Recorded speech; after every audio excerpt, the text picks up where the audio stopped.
What's up? This is SmooveGuyO, and you listen to the Ingress Insight podcast. Hello, agents, and welcome to another episode of Inverse Insights. In Inverse Insights, we talk about things that aren't to do with Ingress. So far, there's been ones about Peridot, Harry Potter Wizards Unite, and there's plenty more to come. In this week's episode, hopefully a guest from the introduction. It's about the former Niantic title NBA All World, and for this podcast, I'm going to talk to SmooveGuyO / International O, who was the NBA All-World Community Manager right from the start until the sunset of the game. Before I get into the interview with him, I'm just going to talk about NBA All-World in general, what it was and how players reacted to it, and then go from there.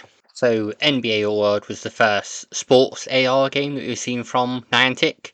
The premise of it was to go around your neighborhood, visit points of interest, and gather NBA players and boost them up and then participate in competitions at basketball courts. There was a variety of things that you could do in little mini games like that you could do in NBA All World. It launched on January the 24th, 2023, but was unfortunately sunset later that year in September 2023. It was quite a good little game to walk around the neighborhood, do something different. It was interesting from my perspective, not being much of a sports person, to see how they were pulling in that sports audience there. Niantic did utilize bots in NBA All World, so there were courts where you get rankings and had to beat other players.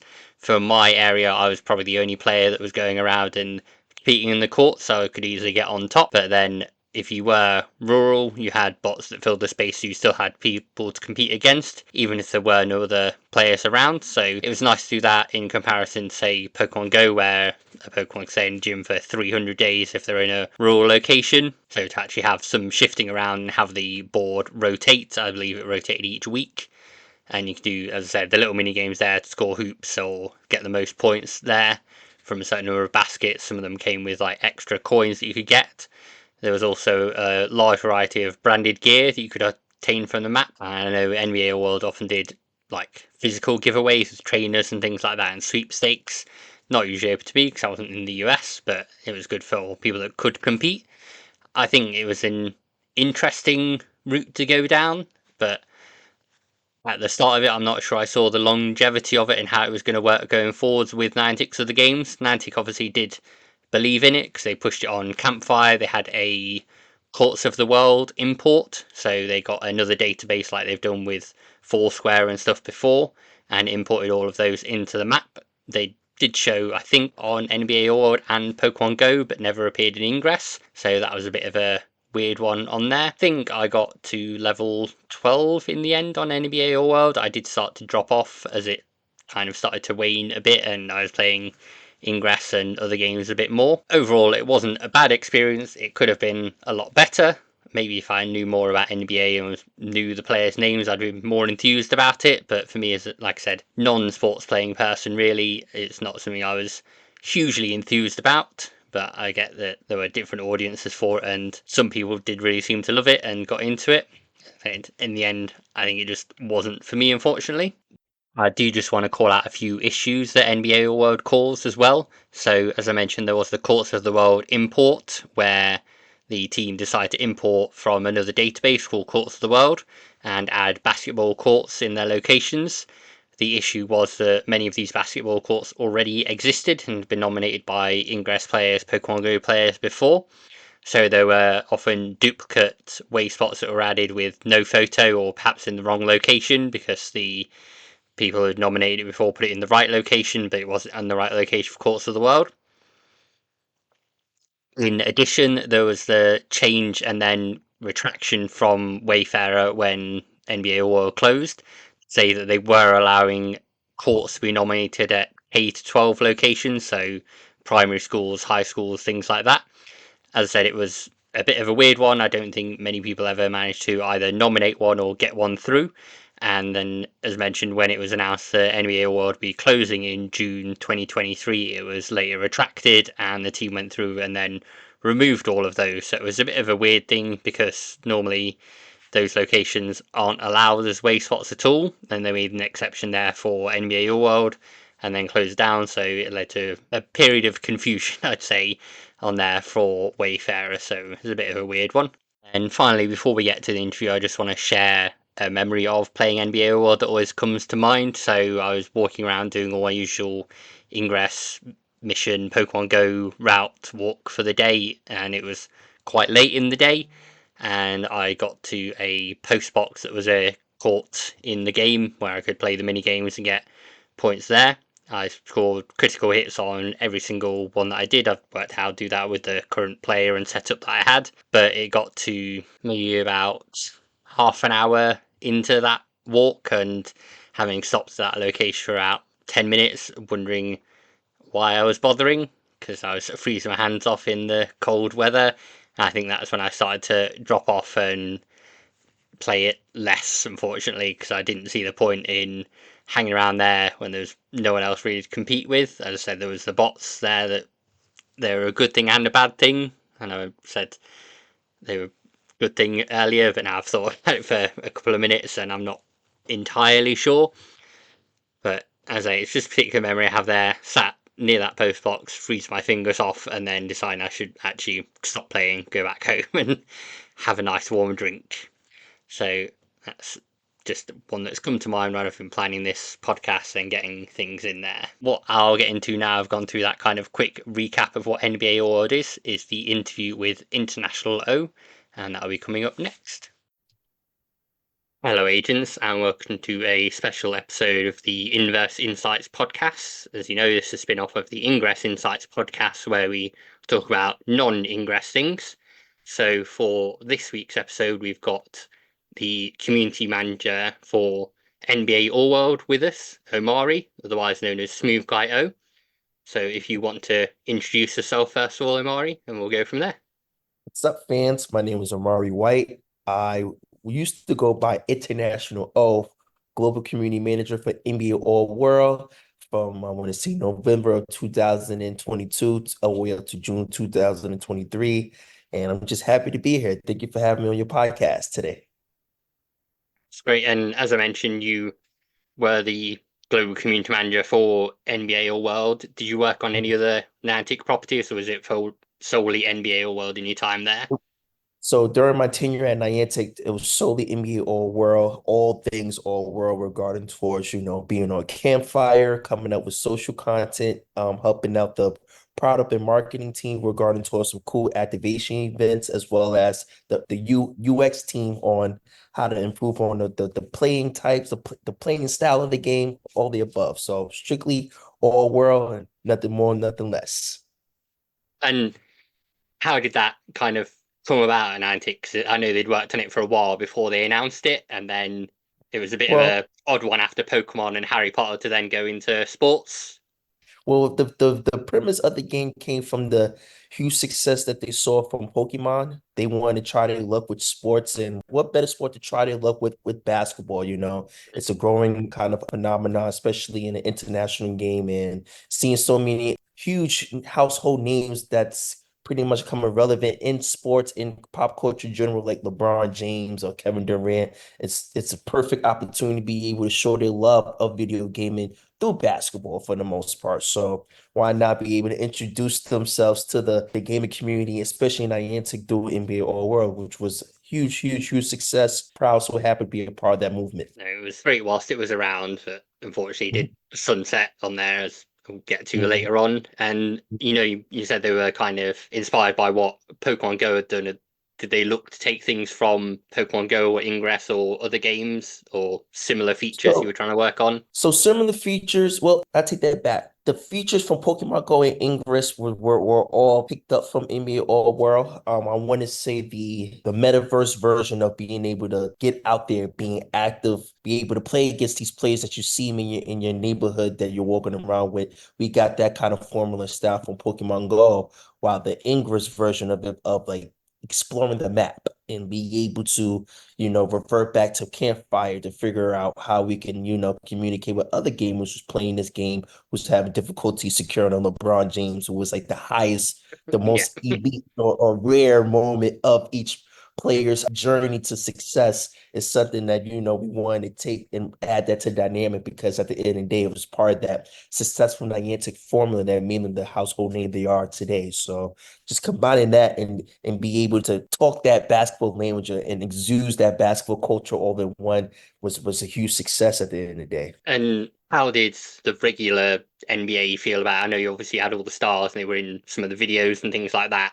What was the general vibe there from the NBA or people watching NBA? Yeah, they loved it actually through my ability to navigate and create the conversation surrounding the game on Twitter and Instagram, even on Campfire, all the way up to, galvanize those moments and our activation moments in All-Star Weekend. We was able to get quite a few interest for NBA players. Prime example will be Alex Antetokounmpo, who's the younger brother of Giannis Antetokounmpo. He was expressing huge Love for the appreciation for the game. game. Yep. Sorry about that. As well as quite a few basketball content creators who became household names in the social media era so happen to be huge fans of the game. Some probably heard of Tristan Jazz. We did a cool sweepstakes moment with him, and he expressed how much he enjoyed, just navigating throughout their neighborhood and be able to exude that moment, that feeling to be able to have a lot of more casual basketball fans come and check out the game as well as diehard basketball enthusiasts as well to really see how it taps into the authenticity of basketball culture at its finest. So it's really was a fun time to be an NBA fan and just tapping into Niantic Labs with NBA All World in general. And Niantic seemed really behind it. Like they said, there was the campfire map that got added on, show you all the locations. Obviously, you were in a lot of the videos presenting that, and I remember there was a competition to win NBA All World trainers and things like that. So they seem to really Mhm. push it and believe in it. Yes, we did quite a few weekly Player of the Week competitions, especially during the NBA playoff time.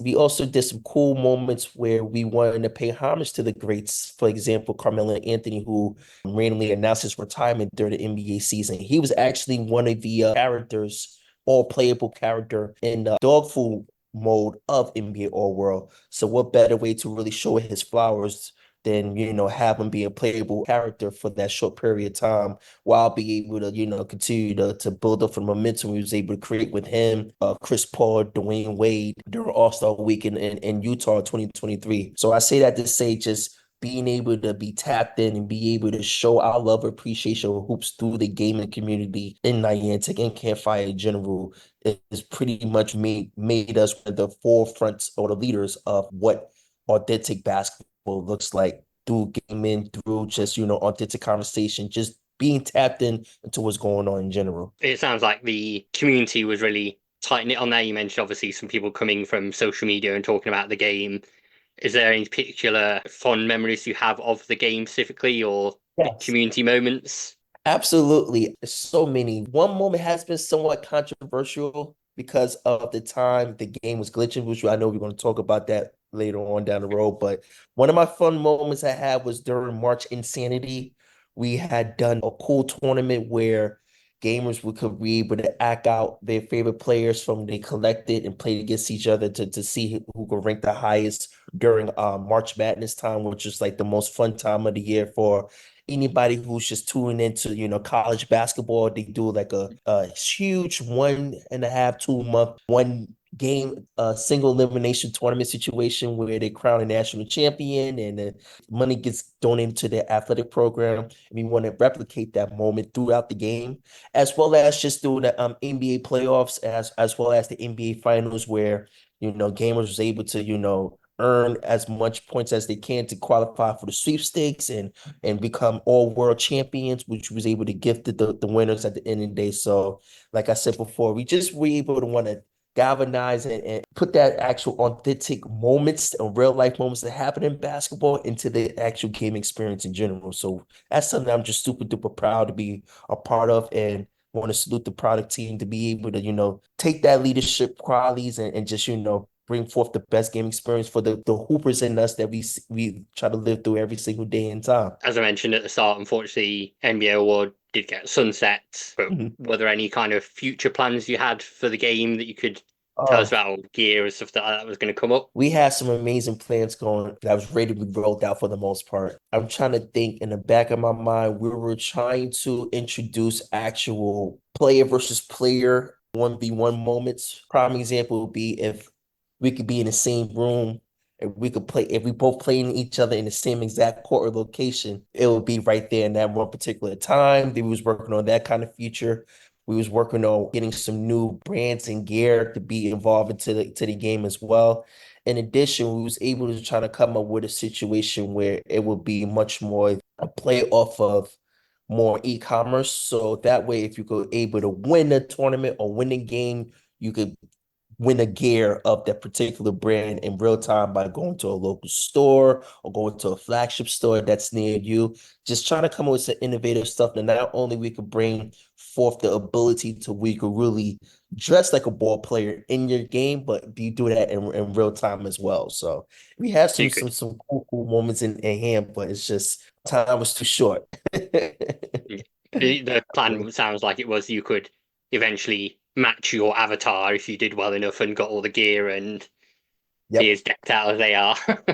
Yes. Gather all the gear, put it on your player while you could have that same gear on you all at the same time. So definitely. And were there any plans? I know for Pokemon Go they have Pokemon Go Fest. Harry Potter had a live event whilst that was running. Is that something that was talked about in the future, having like Yeah. a live in-person event at some point? Definitely. We was planning on actually being at Pokemon Go for Pokemon Go Fest in general. And later on down the road, we was contemplating on doing our own fest or all world fest, possibly collaborating with the NBA during Summer League. That was our one of our huge plans we had in mind as well.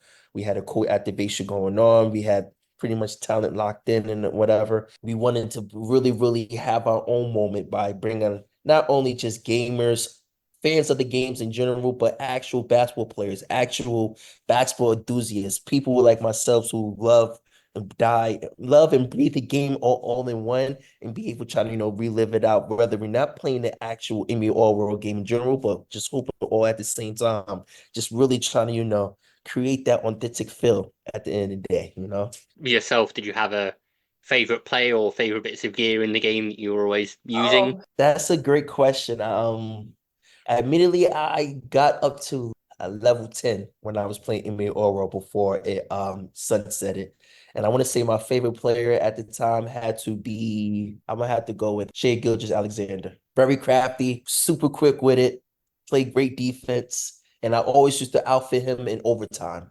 That was the cheat code right there. They used to have all the amazing cool gear, and the power ups was just insane. Between that and I want to say a close second, Adidas, for sure, Well, definitely. and like I said, Niantic really seemed to believe in it with all the things they did, all the like little bits you could pick up. It was like the other games, but it was different with all the things like the NG on the map and getting the NG to throw the balls and getting the critical hits, I suppose they were when you were doing the dunk. Mhm. Bunch of flares coming up for gear that's required, depending on what you could be able to do to earn it.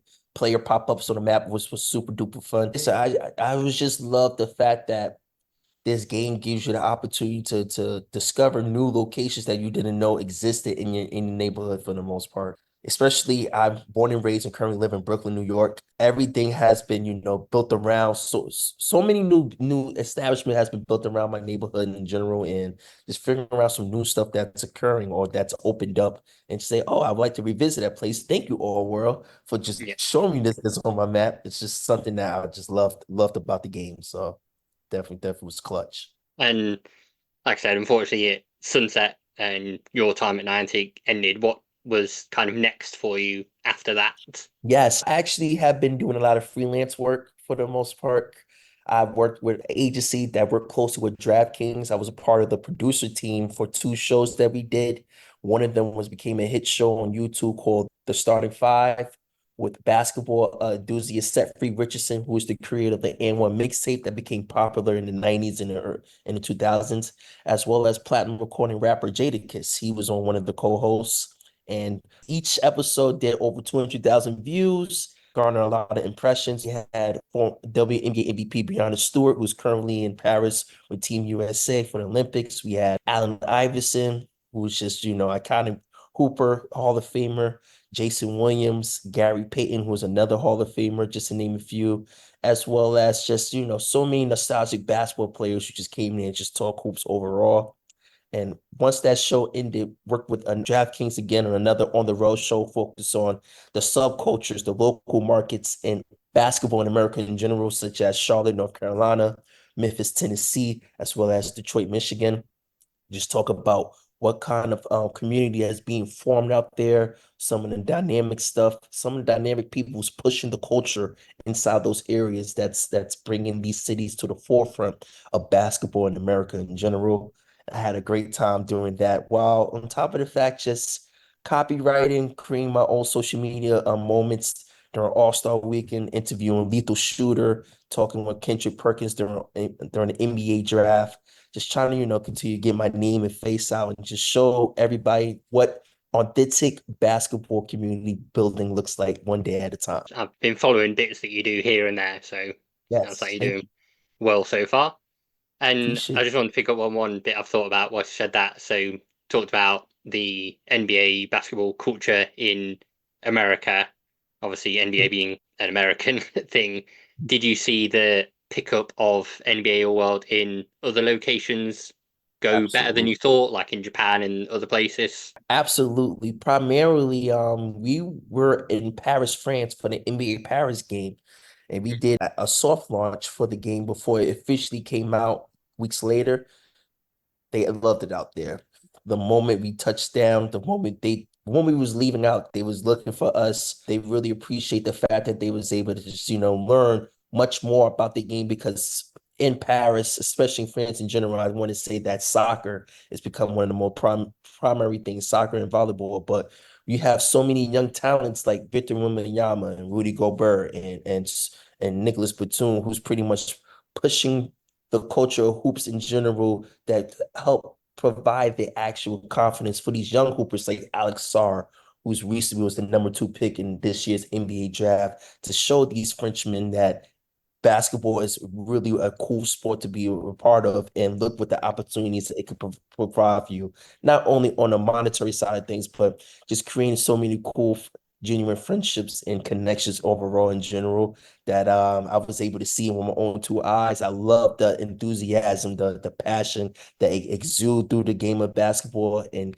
just seeing that brightness and that glow in their pupils just makes me smile. It's just thinking about it right now. It's had me smiling ear to ear. So definitely the game in general had a huge reputation on expanding the sport in general between Paris, London, and Japan in general. So I love that for us. I think that's all I've got questions wise. Is there anything you want to share or anything you want to tell the former NBA All World players who might be listening? Sure.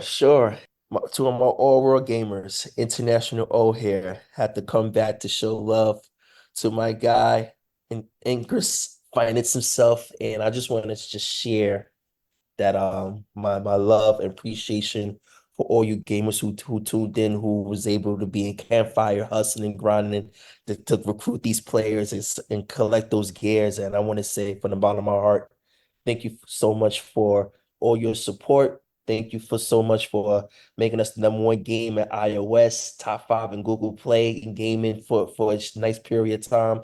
Thank you so much for your enthusiasm, your passion for hoops ball in general. And I just want to say that love y'all, appreciate what y'all brought to the community, and International Ultras appreciate you no matter what. Y'all forever be in my heart. Thanks for joining us, Amari International, SmooveGuyO, all the names that we've got. We'll get wrapped up now and move on to the next part. Thank you, agents and former NBA All World players, for listening to this episode of the Inverse Insights podcast.